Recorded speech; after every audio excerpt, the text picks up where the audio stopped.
Good morning po mga kababayan, ma'am sir. This is Jam the Filipino channel ng inyong pong lingkod. So today is July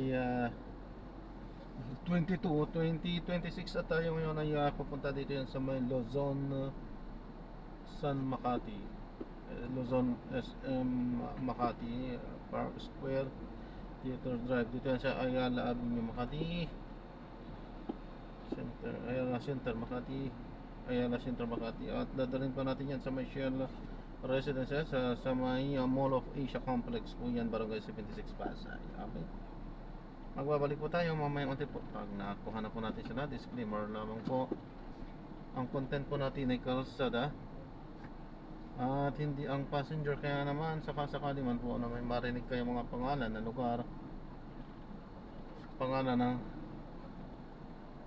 tao, pangalan ng organization sa government o private man yan, ay wala pong kinalaman ang channel na ito at wala pong pinapatungkulan. Lahat po ng pinag-uusapan dito ay pawang dito lamang po yan sa loob at wala pong pinapatungkulan sa labas. Magbabalik po tayo mamayang unti pag nakuha na po natin sila.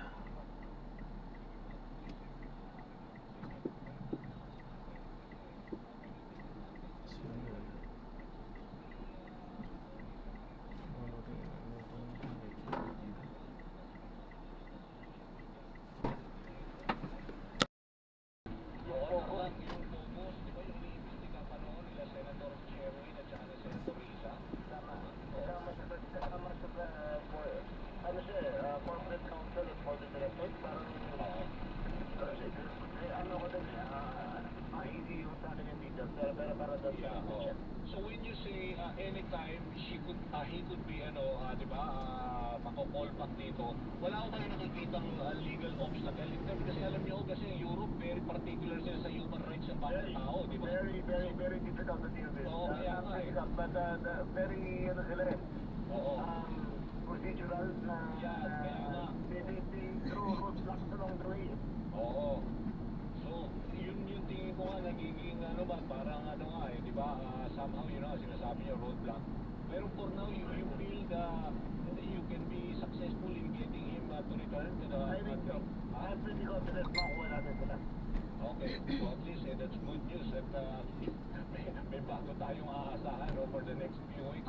Oo. Pero itong nangyayari sa PICC ngayon na may ASEAN Summit, meron itong konting gulo kanina, meron ka na mag-info o ano ba ang handle natin dito? Hindi ko naman usual demonstrators, pero it should be okay. Nothing of big concern. Okay. Ito ko bang binanggit ko ng Pangulo kanina na pinlayout namin yung sa zona niya, sinabi niya kasi yung mga ilang mga local government units natin, yung mga tungkol sa mga corruption dyan sa mga infra projects, katulad yung mga tulay na bumagsak. Naalala niyo ba yun? Binanggit niya last year zona. Tapos i-directed nyo in particular at saka ilang mga agencies na silipin nyo itong mga kanumalya dyan sa mga Pero doon na kami. Lalapit mo yung talaga pang-president or the report within the next year. Okay. Bago kita bitawan, Secretary, ano ho ba pwede nyong, let's say, pwede pang gawin para ma-improve ko ang trust rating, performance rating ko ng Pangulo na medyo talagang sumasasad ho lately? Parang ito yung political eh. So, hindi ko nakikita masyado. But the economy is surprisingly resilient. Inflation is controlled.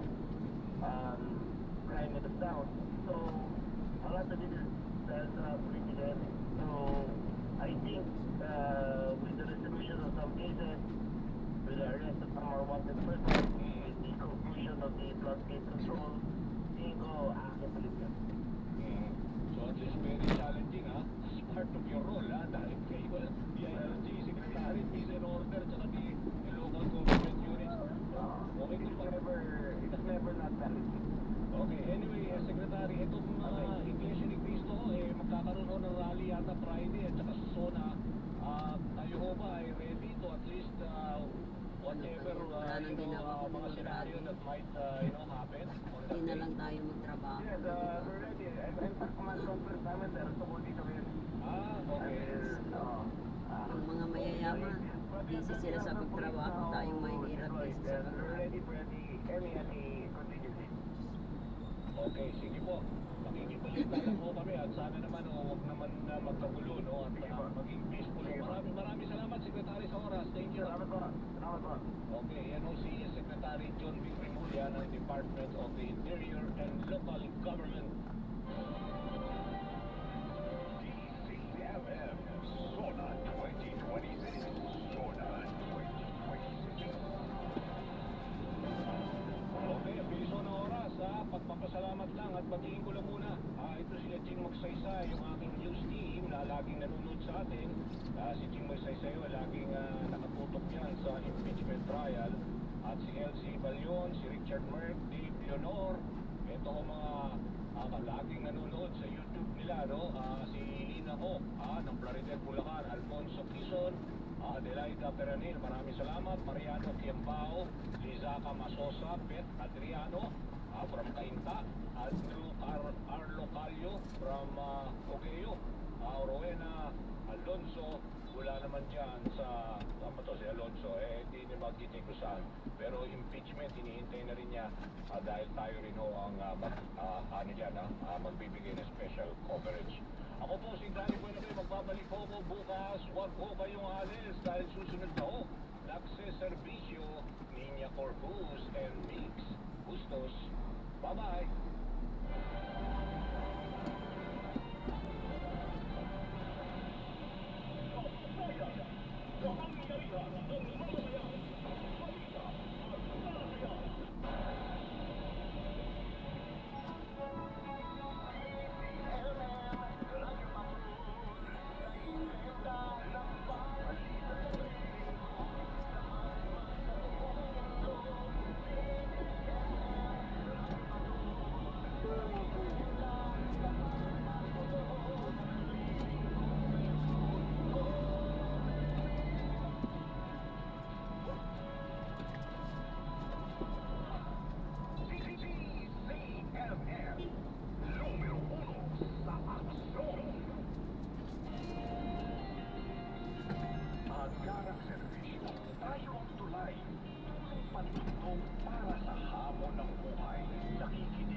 Servisyo agad, servisyo sagad. Nagseservisyo, Linya Corpus. Tuwing umaga, dito lamang sa DCMM Radio Patrol sa Estrella at DCMM Teleradio. Ang oras po 11:01 ng umaga. Oras na kinsanyo ng Playtime Entertainment. Born for happiness.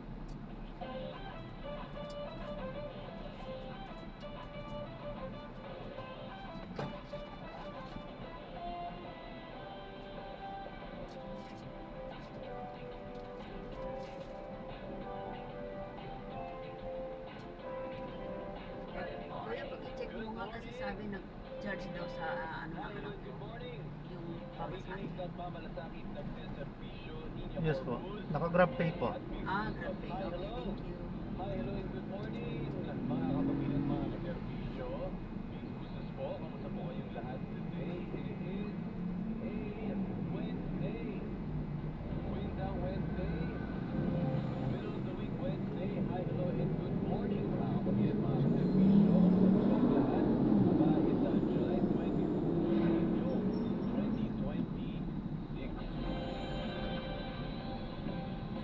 Yan, usapang connectivity po tayo ngayong araw dahil connectivity is life. Connectivity is essential. Maaari na nga araw na ho ng 26 connection tayo. Pamentidos ng World of Philippines sa isa-isa. Kasunod-sunod na naman ho ang oil price hike o yung pagtaas ng presyo ng produktong petrolyo dahil sa umiinit na naman gulo sa gitnang silangan. Sa ngayon, 4 na linggo na ng sunod-sunod ang dagdago ng presyo ng diesel, ng gas at saka ng kerosene. At malaki ng malaki ang price hike na yan. Ay kahit ang mga opisyal ng Department of Energy ay nagsasabi na hindi imposible na sumampa muli sa 90 pesos ang presyo ng kada litro ng diesel. Dahil dyan, umaalma umaalma ho ang mga nasa pampublikong transportasyon dahil una-una, lumilate na naman ho ang kanilang kita dyan.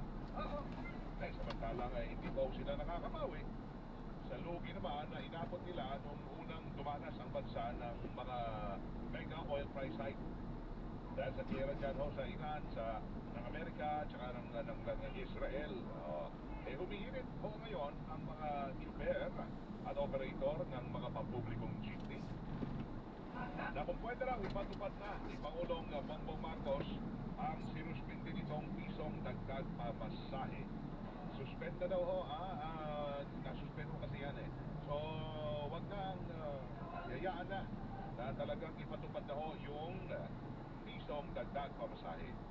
Maliit lamang nila ito, pero kahit pa paano, makakatagdago sa kanilang kita araw-araw. Pero sa Grupo Manibela, dapat ay 2 hanggang 3 piso ang idagdag sa pamasahe at kaya sila ay mag-aain ng bagong petisyon sa LTFRB. May hirit din ho na dagdag pamasahe ang mga bus consortium. May bumabiyahe ho sila sa EDSA busway, sa gitna ng EDSA. Dahil sila umano talaga ang pinaka-apektado ng dagdag presyo sa diesel. Dahil nga sa laki ho ng gastos. Ito na, itatanong natin ngayong umaga na ito ng Miyerkules. Makinig ang tanong. Ito na, tanong. Pabor ba kayo o hindi kayo pabor na ipatupad ang dagdag sa pamasahe sa mga pampublikong sasakyan sa gitna ng sumisirit na naman presyo ng diesel? Pabor ba kayo o hindi kayo pabor na ipatupad ang dagdag pamasahe sa mga pampublikong sasakyan dahil ika nga ng mga nasa industriya at sa sektor na yan, sila po talaga pinaka-apektado dyan. Nagsisilbi, nagbibigay serbisyo, pero hindi pa nga nakakabawi na kanilang mga nawalan, mga nagtakuan. Pabor ba kayo dyan o hindi kayo pabor? Ano ang sa inyo? Sa palatuntunan, anong sa inyo? Kayo po ang broadcaster. Sa palatuntunan, anong sa inyo? Kayo po ang anchorman. Sa palatuntunan, anong sa inyo? Sa'yo ninyo ang mahalaga. Weng de la Peña, anong sa inyo? Siyempre, pag anong sa inyo na, talaga oras nyo na para manaptamo kayo sa atin. Ito na, mga paraan. Bring the noise na. Sige na, mag-ingay na. Ito na ang ating mga numero. Numero natin sa DCWB Text Connect ay ito 0917-594-5941. At tinatanong natin kung kayo po ay pabor. Kasi ito po yung mga tsuperho natin, mga operator ng mga pampublikong sasakyan na araw-araw, yan ang ginagamit. Para tumakbo. Diesel. Kaya kung hirit nila, dagdag pamasahe, may pabor kayo ay ha? O di ba sa Facebook Live natin, live po tayo dyan. Sa ating YouTube channel rin, live tayo, subscribe po kayo doon. Tapos, ito pong tanong, may na-post din natin sa ating FB, sa Facebook. Kaya pwede magkomento pag nakita nyo yung tanong dyan, katanungan, nakapasmid, ayan, comment na ho dyan sa comment section. At live na live po tayo sa Facebook natin, Super Radio DCTV. Pakishare ho yan. At ang ating maabot, yung mga kababayan natin sa Tanho, sulo ko kayo ngayon ng Pilipinas. O mundo, pwede. Worldwide na tayo online. At saka on air. Pabor si 959 dito. Pabor siya. Kasi sila ho yung mga nagsisilbi. 8274, sabi naman ho siya, hindi ako pabor. Dagdag pamasahe yan, 3916, hindi. Hindi, pabor na pabor pala si 3916, kanya.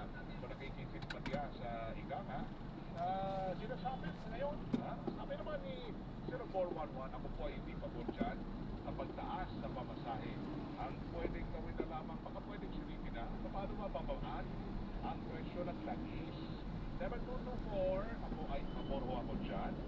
Sabi naman ni 5628, pero ako ay hindi ko kami pabor, ay kawawa naman kami. Mga sumasakay, mga pasahero, hindi kami pabor dyan, kawawa kami. 3946, naman ho niya, good morning. Sir, kulang pa nga yan talaga. Yung dagdag, magkano ba hirit? Yung isa, piso, yung grupo namang Manibela, dagdag daw 2 hanggang 3 piso. Kaya 3846, ako po'y pabor. Sabi ni 6969 naman, ay kung piso lang naman ho, pabor ako. Pabor siya, namang dagdag. Pero lagpas piso, hindi na. Piso lang okay na. Sabi ni 8488 naman, ako po'y pabor na pabor. It's about time.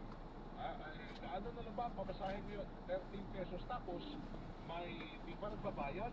Oo, talaga? Yung mga naghahanap ako ng paraan para hindi makalamang, ano? Hindi daw nagbabayad, nagwa 1, 2, 3 pa, uso pa ba kayo, nagwa 1, 2, 3. May 15 pesos Pagsiksikan sa carousel. sa jeep, makatarungan o yan, 15 pesos. Okay na ako dyan. Ito, sabi naman ni 6033, ako hindi pabor. Dagdagan ang pamasahe, hindi ako pabor dyan. 0042, pabor ako dyan, kasi kailangan din natin na maintindihan ang mga driver natin. Pampublikong sasakyan, dalawa nila. Nagkakargaw yan araw-araw ng diesel. O siguro hindi lang o diesel, iba ata may ano pa ba? May pampublikong mahina na yung kita ng jeepney, yan. transport. Eto, sabi naman ni 8763. Sabi niya, pabor, kasi ho, kawawa na ho ang mga driver natin. Wala na hong maiuwi ang mga yan sa kanilang pamilya, sa anak, at sa mga asawa. Sabi nga nila, di ba, hindi pa nga daw sila nakakabawi sa lugi na inabot nila nang dumanas ho talaga ang bansa ng mega oil price tag. Naalala nyo yun? Bukat ng bagong taon na yun, di ba? O yun, gera ng Iran, Israel, at saka Amerika. Yan. Sabi naman dito ni 2306, pabor ako. 868444, hindi pabor. Punta tayo sa Facebook naman, alas 11:10. Sa Facebook po, Super Radio DCTV lamang ha. Sadie Daniel ay pabor siya. Sabi naman ni ito ma'am, sino to? Okay. Si McDowell, mukhang Santiki ang kanya eh. Ano ba ibig sabihin? Santiki, okay, approve siya. Approve ba yung kailan, ha? Sabi naman ni James, ako po'y pabor Sir Weng, kasi po, for them, na makaraos pa sila sa energy crisis na ito, global energy crisis na yan. Pag okay na ho, balik na ho siguro sa dati ang pamasahe, ha? Sabi naman ni James Venida. Sabi naman ni Mark Nathaniel ako po ay depende, ha? Sa hindi nila increase talagang, siyempre, apektado din ho sila. Pero isipin din ho nila, yung mga computer na apektado rin. So, depende. Pabor na rin ho kayo yan. May humihirit ho, piso. Yan, nahihirit ho ng mga super. Kumbaga, kasi na-suspend po yun eh. Yung sana'y pagpapatupad na ng pamasahe, piso, yan po itinigil noon. Kaya ang hirit naman ng mga super operator ay kung pwede, dito na lang ipatupad na po yung sa piso. harapan para hindi Ang grupo nila naman ipasok. Manibela, gusto nila dalawa Kasi hanggang laging 3 puno naman ang idagdag sa pamasahe. Kaya sila ay magpahahain. Saan po? Yan sa may police, sa may ano na yun. Pwede naman. Dito sa may nakatayong. Pabor naman ho siya. Kahit na ho. Ay, bawal po dyan. Bawal po. Mahuhuli po ako. Okay, thank you. Akala ko. Dagdag sa pamasahe, pabor naman dyan. Huwag lang lalagpas sa dos. Para ho, di ba? Tutol na ako dyan. Pero yung dito bawal din. piso, pabor siya. O ano bang dagdag? Kung gusto nyo, Pero sige huwag po. lang Oh, lalagpas hindi sa ikaw. dos, ha? Hindi ka mahuhuli. Sabi ni Danny, Manigurado na lang po tayo mo. Ah, sige. temporary Kasi lang mahal ang ano. ang pera na yan, ha? Temporary. Pero Uso na kasi ang mga camera. Okay. tatay ko po, pinaghihirapan yung pera para sa food and other needs. So, pabor siya. Ako, pabor si Daniel. Pero, binabagay ko yun. Sige po. Piso ba ito? Pabor kayo? Ito pang ano mo, Sabi ni Ben, pang merienda. Salamat po. God bless you. Salamat po. God bless po. ay, salamat, Sir Ben. Thank you, Sir Ben. Si Ben Vaz, Julene. Thank you, ha. Sabi niya, sagot niya dito sa tanong natin, ay pabor siya. Pabor siya, ha. Si Gem naman, Sir, ako po'y pabor. Kahit itaas kahit sa piso lang. Pero, pabor ako, dagdag ko. Di ba? Nakikinig si Simon din sa Simon White. Amihan. Pabor ako, mga 1 to 2 pesos na dagdag sigil. Kasi, kahit sila ay nahihirapan na rin sa taas ng presyo ng gasolina. Kahit sila, yung mga chuper. Pero pag bumalik na ulit, na maging Ayan, so na-drop na natin. Maraming salamat po sa panonood. Hanggang sa muli po. Ingat. God bless. Paalam po. Huwag gagawing mandatory na